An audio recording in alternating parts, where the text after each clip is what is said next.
Okay guys, mini quadripod TNWT 26 korang kena dapatkan sebab saiz dia memang travel size, senang nak bawa ke mana-mana. Ini adalah remote shutter dia, korang boleh kenakan dengan phone, korang boleh bawa keluar sejauh 10 meter, boleh letak dekat kaki dia, boleh letak dekat dia punya rumah dan juga bateri habis boleh charge menggunakan type C. Sekarang ni kita letakkan dekat rumah dia.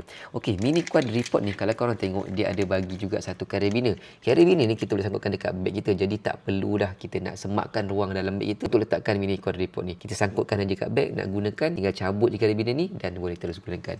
Grip holder dia bila kita buka boleh masukkan phone sehingga 7.2 inci dan juga ada cold shoe dekat kedua-dua belah. Jadi kalau korang ambil yang dengan lampu, korang boleh mountkan lampu dekat kedua-dua belah ni. Yang ni 360 darjah boleh pusing-pusing.